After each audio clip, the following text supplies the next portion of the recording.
Hi there. Welcome to Oakland Side 510. I'm Tasneem Raja, editor-in-chief of the Oakland Side, Oakland's independent, nonprofit newsroom. This week, Oakland's new speed cameras are issuing real tickets now. Road safety reporter Jose Fermoso breaks down what the first 2 months of camera data revealed, where the worst speeding is happening, and what the program might mean for Oakland roads going forward. Then I'll share some more recent stories from the Oakland Side. Nearly 20,000 Oaklanders joined the latest No Kings March. 3 Oakland homeless shelters are closing. Oakland's drinking water is almost entirely lead-free. City Hall reporting on the general plan and the strong mayor proposal, and some new restaurants you're going to want to know about. Let's dive in. Oakland's speed cameras went live back in January, but for the first 60 days, drivers who got caught received just warning letters, no fines. That grace period ended on March 15th. Now the tickets are real. Jose Fermoso has been covering Oakland's roads for years, and he's been tracking this program from the beginning. Jose, welcome back. Thanks, Tessie.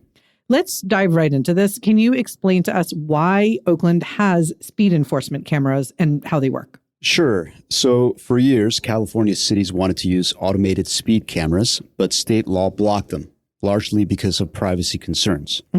Advocates like Tracy Rosenberg at Oakland Privacy were central to that opposition. Their worries were real, that camera data could be hacked or abused, that the tech could be used to surveil people, and that fines could land hardest on working class communities. Remember, Oakland has a long history of black and brown drivers being treated as suspects. And those concerns didn't disappear. But after years of negotiations, some of those privacy fears were addressed. And in 2023, Governor Gavin Newsom signed a law, Assembly Bill 645, authorizing a pilot program. Oakland is one of the 6 cities in it, along with San Francisco, San Jose, Los Angeles, Glendale, and Long Beach. All of the revenue collected has to go toward traffic slowing infrastructure, and it can't go into the general fund. The pilot runs until 2032 when the state will evaluate whether to expand it. And then going back to those privacy concerns, as you've reported, the law has some privacy protections built in. Yeah, it does. The cameras photograph only rear license plates, so no faces, no video. Photos get deleted after 5 days if there's no violation, or 60 days if there is one. And Oakland added its own layer to the process. OPD has no access to speed camera data at all. Violations go to the camera vendor, then they go to Oakland's Transportation Department staff for review. The Transportation Director, Josh Rowan, actually said at the launch event that when they started setting up the pilot, the police department made it very clear to them that they wanted nothing to do with this program. Yeah, I have found that really interesting. So, Jose, can you tell us a little bit more about how the cameras actually work? Yeah, so the cameras ticket any vehicle going at least 11 miles per hour over the speed limit at those locations, which have signs indicating the presence of cameras. Fines start at $50 for going 11 to 15 miles per hour over the limit and go up to a maximum of $500 for the most extreme speeders. There's one important thing to know about this, though. The ticket goes to the registered owner of the vehicle. So if someone else is driving your car, then you're on the hook. Yeah. I know this has been a real point of contention for readers. Now, I do just want to make sure there's no confusion around this. This isn't the only new roadway camera system that's coming online in Oakland right about now. There's also the flock cameras. Jose, can you help listeners understand the difference? Sure. The flock cameras are also license plate readers, but they're a different system. There are hundreds of them across the city compared to just 18 speed camera locations of about 35 cameras. And their purpose is crime fighting. Right. They automatically scan every passing vehicle, run plates against databases of stolen cars and vehicles connected to crimes, and if there's a hit, the system alerts police. They can also capture car makes, colors, and other distinguishing features, mostly from the back of the car. And the data collected by Flock's system is stored up to 30 days, so police can search through it when investigating crimes. The speed cameras, made by a company called Vera Mobility, are only looking for one thing: vehicles going at least 11 miles per hour over this posted speed limit, and they photograph the rear plate only and send that information to the Transportation Department, not the police. So similar basic technology, but completely different systems, different purposes, and maybe most importantly, there's different oversight. Yeah, and different legal frameworks overseeing them. Yep. And the speed cameras come out of that state pilot. The flock system has its own rules and its own controversies. There's an ongoing lawsuit alleging that the Oakland Police Department violated state law by sharing flock data with federal agencies, which is a serious concern given the current immigration enforcement climate. Yeah. But that's a separate story that our colleague Eli Wolf has been following. Got it. Really helpful distinction. Okay, back to the speed cameras in Oakland. Where are they? Yeah, so the city chose locations based on historical crash data and speed studies along what's called the high injury network, the streets where the most serious crashes happen in the city. And there are 18 locations with a total of 35 cameras, 2 at almost every location, 1 facing each direction. They're hardwired into utility poles and get the clearest read of a plate from about 100 feet away. During the warning period, some locations were seeing more than 10,000 vehicles a day traveling at least 11 miles per hour over the speed limit. Okay, so this warning period, we now have all of this data from the cameras for that time frame. What did we learn from the data before anybody was actually getting fined? We've learned a lot. The city released data covering January 14th through February the 21st. In just the first 5 weeks, 140,000 warning letters went out to 74,000 unique license plate. Wow. Yeah, that's a lot. Overall, about 1.5% of all drivers passing the camera locations received warnings, or roughly about 3,600 per day. Wow. Yeah, and the busiest times were during commute hours, Wednesday through Friday, between 7 in the morning and 5 in the afternoon. Okay, so which streets, had the most speeding? Broadway, between 27th and 28th Streets, topped the list with more than 21,000 warnings. Then it was 73rd Avenue in East Oakland, between Fresno Street and Krause Avenue, nearly 18,000 warnings. And Hagenberger Road, also in East Oakland, between Spencer and Hawley Streets, had more than 15,000 warnings. Wow. The place where cameras recorded the highest average speeds was Foothill Boulevard between 19th and 20th Avenues, where hundreds of drivers exceeded a 25 mile per hour limit by at least 19 miles per hour. Right. So basically people were going 20 miles an hour over the speed limit in a 25 mile per hour zone. I mean, that's really dangerous. It's super dangerous. It's really not what we want in Oakland. And speaking of the speed and the danger, I really want to go back to specifically the 73rd Avenue. And 73rd Avenue was specifically flagged because it's in a school zone. Oh, wow. And there's a medium bike path planned for that corridor, which would naturally narrow the road and slow people down. But right now, there's no traffic calming in the car travel lanes. It's also connected to the Hagenberger overpass, which tends to funnel drivers downhill into local streets where they accelerate. Yeah. Jose, you've done really amazing reporting in the past on dangerous routes to school, just the dangers Oakland kids face. Thank you. Now, getting back to the speed cameras, not everybody is on board. What are the main concerns that we're hearing from critics? There's 2 big ones. First, economic impact, and then privacy. On the economic side, Tracy Rosenberg from Oakland Privacy has argued that the cameras will hit working class people disproportionately. California law does allow people to seek a significant reduction in fines if they're low income or to pay through community service. But she worries that many residents don't even know those options exist. And even though they're there on the website, you really do have to kind of look for them to find them. Yeah, absolutely. Serious concern. I thought this was interesting. I know Mayor Lee actually made a counterpoint to that concern back at the launch event for this whole program. Yep. Yeah. She specifically called out the fact that Black residents are more likely to suffer serious injuries and crashes than any other demographic group in general and also in Oakland. So slower speeds, she argued, actually benefit the communities most concerned about the camera's impact.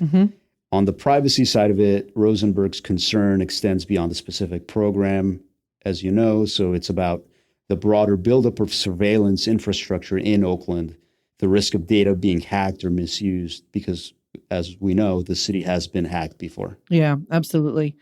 I mean, look, the big question here with all of this, right, is will cameras actually change behavior, right? That's the real question. Yeah, so going back to some of the data we just talked about, of the 74,000 vehicles in Oakland that got warning letters, about 47,500 received only one warning, which to us suggests that some drivers already got the message and have started slowing down. Mm-hmm. We also have early evidence from San Francisco, which launched its own speed camera program before Oakland last spring. And one of their bike safety advocates noted that San Francisco saw a 75% decrease in speeding violations at certain camera locations within 2 months of the cameras going live. Wow. Yeah, so whether Oakland sees the same, no, we don't know yet, but it could happen. I did hear from residents who received multiple warnings. One person even told me that he got 5 warnings, and they all said it made them more cautious in those areas. Mm-hmm. Okay. The money from the tickets, where does it go? By law, it has to go toward traffic flow and infrastructure. It cannot go into the general fund. So in theory, the worse drivers behave, the more money goes toward fixing the road conditions that initially encouraged that behavior. The transportation director, Josh Rowan, made that point explicitly at the launch, which was that cameras can function as a diagnostic tool, and they show the city exactly where the road design is making people want to speed. So maybe they can fix the design down the road, reduce the speeding, and over time, maybe even reduce the need for the cameras. I mean, that's an interesting, proposition. Jose, you've been covering road safety in Oakland for years now. When you zoom out, looking back at your reporting, we've talked about the bollards on International Boulevard, now these speed cameras, road diets, dedicated bike paths. Do you overall see a city that's getting more serious about safety on our roads? Yeah, I've seen it for years, and looking back on it, there's real momentum. The bollards on International Boulevard have already shown dramatic results. Pedestrian deaths on the bus lane dropped from 7 in 2023 to 0 in 2025. Amazing. Yeah, that was a big deal. The bond sale that went through in December is bringing in $50 million for road repairs this fiscal year. Mm-hmm. And the speed cameras themselves that we've been talking about are another piece of that picture. The warning period told us where the worst speeding was happening. So the next few months of ticketing will tell us whether the behavior from people that are speeding is actually changing. And so we'll be watching and reporting on that. Absolutely. Jose, when we hear from readers who have concerns about quality of life issues in Oakland, speeding on our roads, road safety is one of the things that comes up most consistently. Thank you for this reporting. It's really appreciated. Thanks so much. We'll include links to all of the stories Jose has covered on speed cameras in the show notes. You can check them out anytime at oaklandside.org.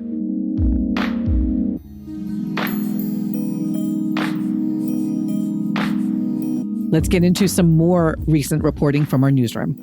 There's more in the full stories, which we will link to in the show notes, and you can always find at oaklandside.org. Sign up for our daily newsletter if you want to get our reporting in your inbox. Last Saturday, thousands of Oaklanders took to the streets as part of the latest nationwide No Kings March against the Trump administration. In Oakland, organizers estimated 20,000 protesters filled downtown, marching from City Hall to Lake Merritt, down 14th Street, along Webster, and through the tunnel. The march closed with a rally and a teach-in at the lake. Nationwide, organizers estimated 8 million people participated in over 3,000 actions, making it one of the largest protests in American history. Oakland's march was one of 60 No Kings protests across the Bay Area that day. You can see photos and read our full coverage at oaklandside.org.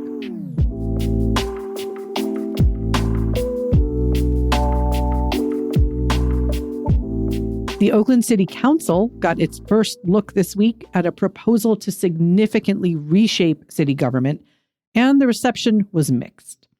So Mayor Barbara Lee's Charter Reform Working Group has proposed moving Oakland to a, quote, strong mayor system, similar to what they have in San Francisco.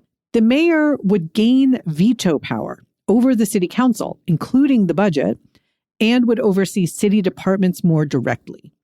The proposal would also strengthen the council by creating a new legislative analysis office and giving members the ability to override a veto. One sticking point, the proposal would eliminate the at-large council seat. Current occupant Rowena Brown opposes that, arguing it would reduce representation. Councilmember Ken Houston said he personally doesn't like the strong mayor model either. Meanwhile, there is a competing proposal that's been put forward by a group led by former city administrator Stephen Falk. This group wants to see a much stronger city council that has a direct hand in the administration of the city. The mayor would then become a member of the council. Any changes to the city charter, regardless of who proposes them, would go before voters on the November ballot.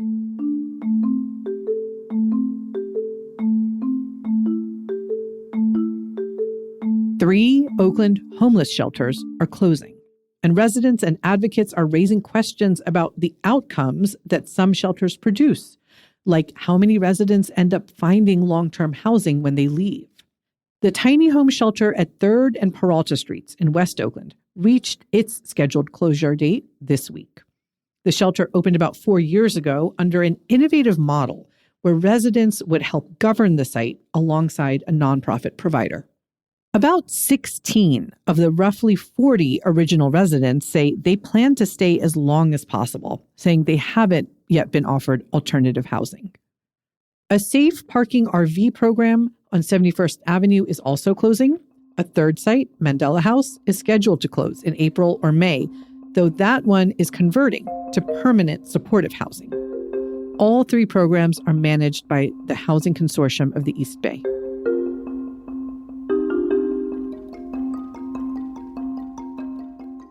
Good news on Oakland schools' drinking water. Almost all of OUSD's water sources are now safe.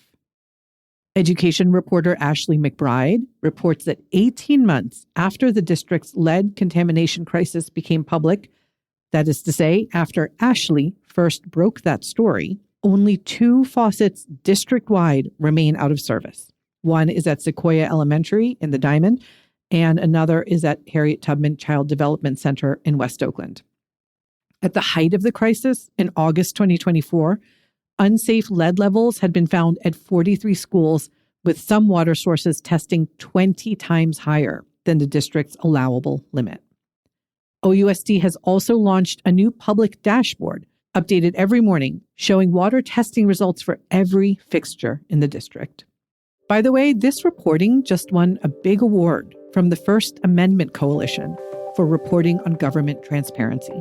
Congratulations to Ashley and to her co-reporter, Callie Rhodes.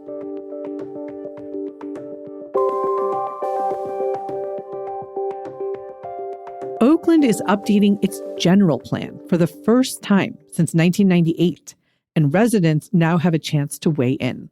Questions on the table include how much new housing to allow and where, how to redesign roads in East Oakland to make them safer for walking and biking, and whether to build a citywide greenway along major arterials. Phase 2 of the update, which covers land use, transportation, and infrastructure, is open for public comment through April 23rd. You can find a link to the comment portal in the show notes.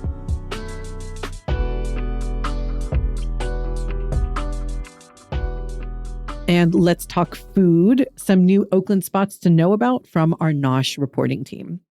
Fungi Foods, the popular vegan mushroom pop-up, has opened a brick and mortar in Uptown. It's a soft opening now, grand opening April 9th.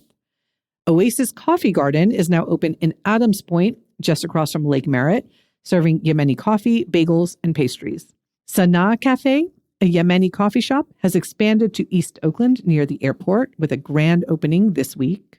Souk Savan 2.0, a Lao Thai spot originally from International Boulevard, has reopened in Uptown on Telegraph. Studio Estepan has soft opened in West Oakland on Magnolia Street. They've got Japanese milk bread, sourdough, and more. And Tita Becca's, a Filipino family-run spot, has opened at 15th and Franklin in downtown Oakland.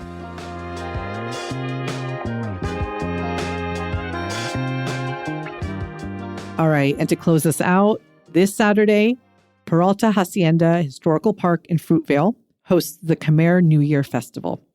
It's a free, all-ages celebration of Cambodian traditions, food, music, and dance. Check it out if you can. That's it for headlines. We'll link to all of this reporting in the show notes. That's this week's episode of Oakland Side 510. You can find all the stories we talked about today at oaklandside.org. Sign up for our daily newsletter to get our reporting delivered straight to your inbox. If you haven't already, leave us a review on Apple Podcasts. I love reading those. This episode was produced by Mark Nieto, edited by Darwin Bongram, and hosted by me, Oaklandside EIC, Tasneem Raja. On behalf of our entire newsroom, thank you for showing up for Oakland. We'll see you next week.